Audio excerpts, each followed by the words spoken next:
Hello everyone, welcome to Shriram's IAS YouTube channel. This is your mentor आरजू कक्कड़ और इस particular session में हम एक बहुत ही इम्पॉर्टेंट आर्टिकल पे डिस्कशन करेंगे that is regarding your Bhopal gas tragedy. ये बेसिकली जो इवेंट हुआ, ये जो ट्रेजेडी हुई, इसके बारे में कैसे ये हुई, इसके पीछे जो जो हेल्थ इफ़ेक्ट्स हुए, जो फ्यूचर इंडस्ट्रियल डिज़ास्टर को हम कैसे प्रिवेंट कर सकते हैं, वो सारी बातें। और साथ ही साथ मैं इस पर्टिकुलर आर्टिकल में चर्चा करूंगी एक नेटफ्लिक्स सीरीज़ की जो रिसेंटली आई, that was the railway man. वो बेसिकली नेटफ्लिक्स की जो सीरीज़ है that is produced by Yashraj films, नवंबर में ही रिलीज़ हुई थी अभी रिसेंटली। तो वो पूरी की पूरी series was around Bhopal gas tragedy. तो कौन रेलवे मैन, बेसिकली इसको क्यों नाम दिया गया, इसके पीछे कुछ जो अनसंग सेवियर्स हैं जो यहाँ इस सीरीज ने अनफोल्ड करे, तो हम उनके बारे में भी बात करेंगे। So I think without taking any time I simply start the session अच्छा लगे तो please mark your attendance by liking these lectures, do share it with your friends and let me know in the comment section what is your feedback. ठीक है, let's begin with this article. देखो यहाँ पर पहले Bhopal gas tragedy के बारे में थोड़ा सा जान लेते हैं। मैं आपको लाइंस तो देखो क्या है, लाइंस पढ़ा ही दूंगी, बट बिफोर दैट एक इवेंट, एक डिस्कशन के रूप से इसको लेना, एक केस स्टडी भी बन सकती है ये कल को आपके लिए। तो और वैसे भी अगर आप यूपीएससी की तैयारी कर ही रहे हो तो ये आपके मेंस में यहाँ से भी सवाल उठ सकते हैं। What are the ways to prevent future industrial disasters, GS paper 2 के हेल्थ सेक्शन से लिंक कर सकते हो। और प्रीलिम्स में तो 1984 भोपाल गैस ट्रेजेडी से सवाल बन सकता है। मिथाइल आइसोनेट जिसकी मैं बात करूंगी उससे सवाल बन सकता है, राइट। तो as far as Bhopal gas tragedy is concern, Bhopal में 2 दिसंबर that is 2nd of December 1984 एक टेरिबल इंसिडेंट हुआ। एक pesticide plant that is owned by Carbide, Union Carbide, ठीक है। सो ये एक plant was seen as a symbol of industrial progress. Problem यहां ओरिजिनेट हुई जब एक storage tank that was labeled as tank number 610 in plant number C. So this tank contained a chemical MIC जिसकी मैं बात कर रही हूँ, that is methyl isocyanate, ठीक है। That is used in making pesticides, this MIC. To cool the plant water was used, but हुआ क्या, due to unfortunately series of errors or whatever happened, water got into the tank and it led to chemical reaction. इस reaction से it resulted in creation of large amount of gases, putting immense pressure on the tank. और eventually क्या हुआ, the tank couldn't handle the pressure and it burst. 40 tons आप लगाओ, 40 ton of this deadly MIC gas along with और कितने harmful chemicals होंगे, they were released into the air. And this release of toxic gases, it caused massive disaster. It is one of the, मैं बोलूँ, worst industrial tragedies in history. Impact इसके बहुत ज़्यादा devastating थे, large number of casualties हुई, long term health issues survivors के लिए हुई है। सो ये जो MIC है ना, methyl आइसोसिनेट,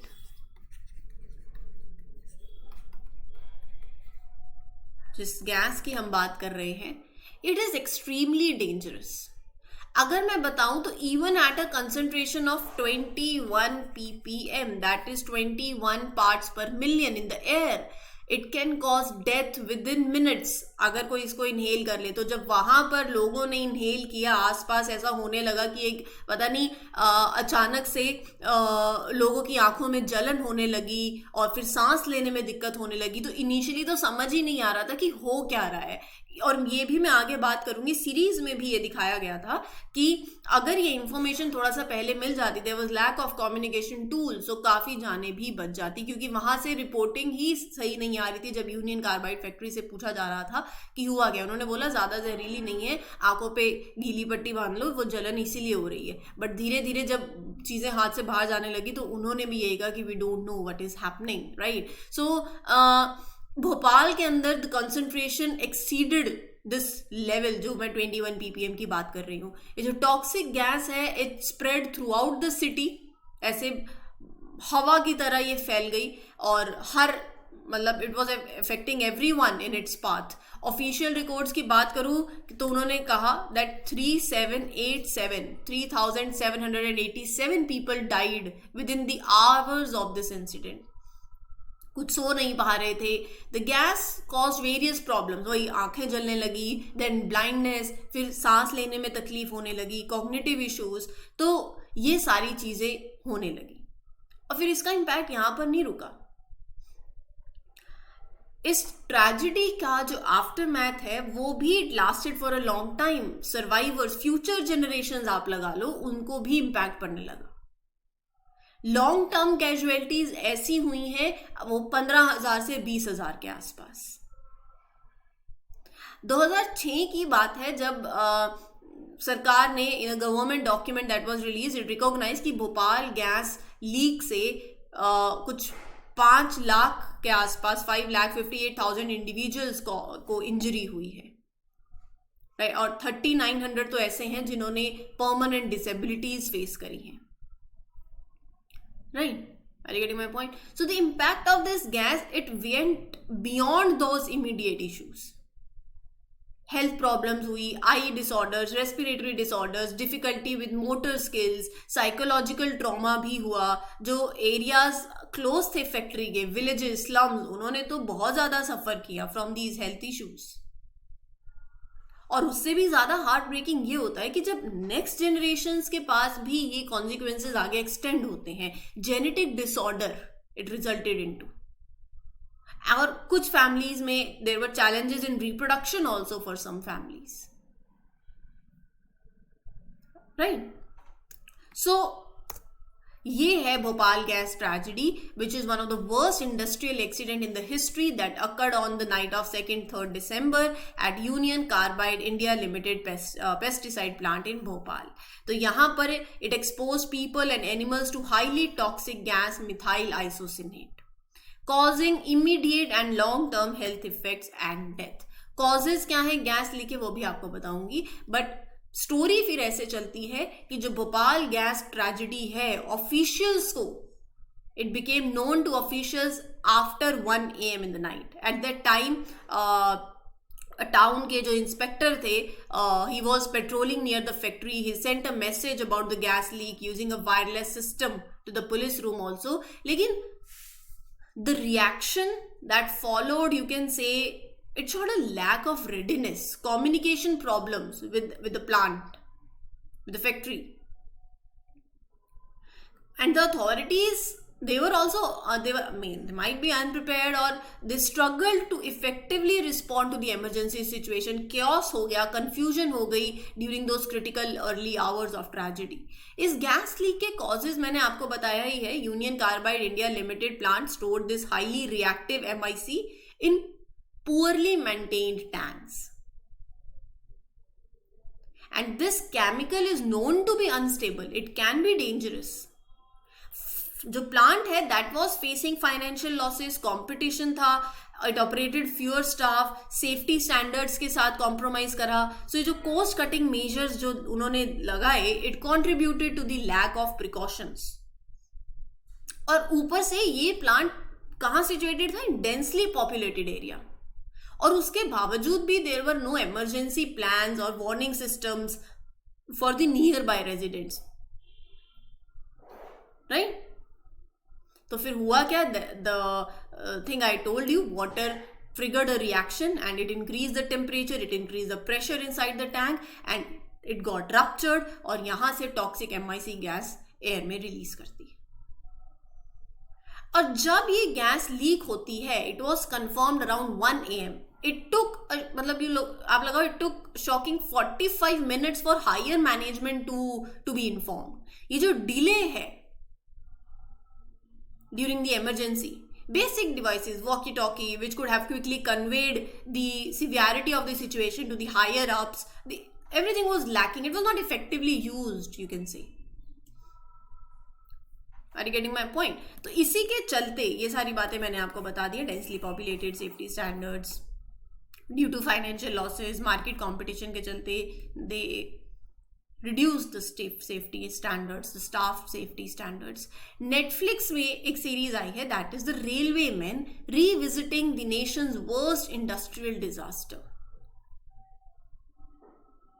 so it is mini series, Netflix की सीरीज है. 18 नवंबर को it was produce, it got release, the railway man, की देखी भी होगी किसी ने तो यहाँ पर.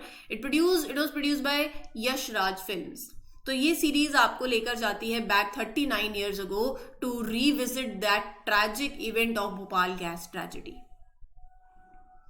हालांकि ये फिक्शनल वर्क है, but it is inspired by real events. It focuses on the true story of heroic railway workers. यहां पर ऐसे कुछ वर्कर्स की बात करी गई है, despite the immense danger to their own life they made courageous efforts कि वो औरों की जिंदगी सेव करें. One of the most devastating industrial disasters in the history, and they were standing there.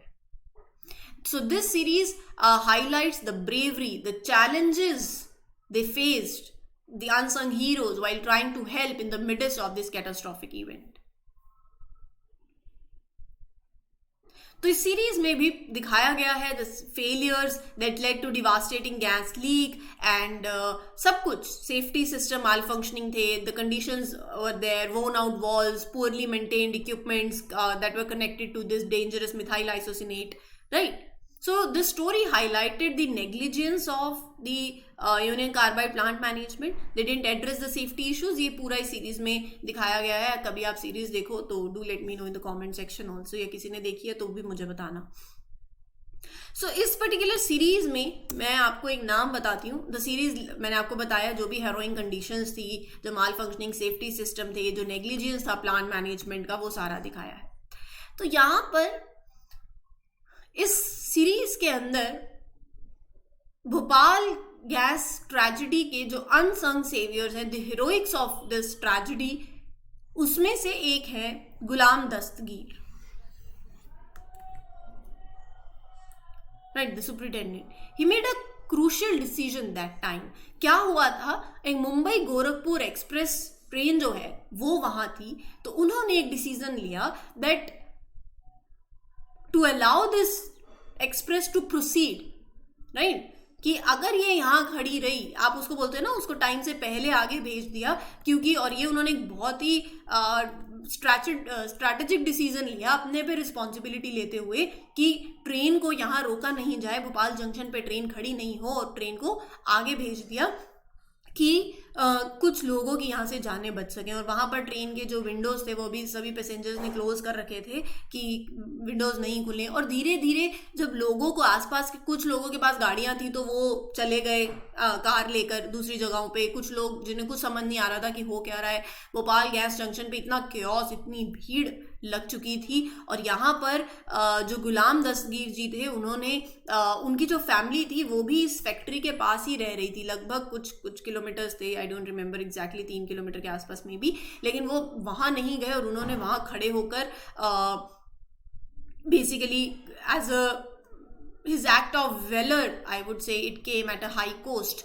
और ही वॉज ऑल्सो, उनकी death नहीं हुई. बाद में 2003 में, जैसे कि मैंने आपको बताया कि इसके कॉन्सिक्वेंसेज जो है, इसके आफ्टर इफेक्ट्स हुए, तो Ghulam Dastagir was expose to methyl isocyanate during the gas leak, and बाद में he was battling with throat cancer. So he passed away in 2003 due to the health complications caused by his courageous actions that night. Right? So ये इस series में भी यहाँ पर जो भी अनसंग हीरोज हैं उनके बारे में बताया गया है, दिखाया गया है. और देखो यहाँ सवाल भी एक उठता है, दो चीज़ें आपके पास, आप मुझे बताना कि इसके बाद कैसे लॉज पास्ड हुए. जैसे एनवायरमेंट प्रोटेक्शन एक्ट आया 1986 का, और Bhopal gas leak disaster act 1985, then you had the civil liability for nuclear damage act India enacted, right. लेकिन सवाल ये उठता है कि ऐसे फ्यूचर इंडस्ट्रियल डिजास्टर्स को हाउ यू कैन प्रिवेंट, है ना. तो उसके लिए देखो पहली 2-3 चीजें हैं. पहला तो है रिस्क असेसमेंट टेक्नोलॉजीज. जो एडवांस टेक्नोलॉजीज की हम बात करते हैं आज कितना एआई की बात करते हैं, मशीन लर्निंग की बात करते हैं, प्रिडिक्टिव एनालिसिस की बात करते हैं. So we need to utilise these technologies to identify, to assess the potential risk, right. Then social and environmental impact assessment. There is a need to prioritize it for industries और specially उनके लिए that are dealing with hazardous materials. और तीसरा strict enforcement. It is very crucial to ensure कि strict enforcement हो of the safety regulations by the government authorities. Regular inspections होने चाहिए that should be conducted to monitor the compliance with safety standards. और severe penalties लगाई जानी चाहिए for violations as well. So these all things can be done so that we can prevent industrial disasters, right, in future as well. तो इस particular session के लिए इतना ही. उम्मीद करती हूँ आपको ये सेशन अच्छा लगा हो. If yes, please do let me know in the comment section. This is your mentor Aarzoo Kakkar signing off for today. We'll meet you with other lectures. Till then, take care. Good luck, good wishes. Happy learning. All the best.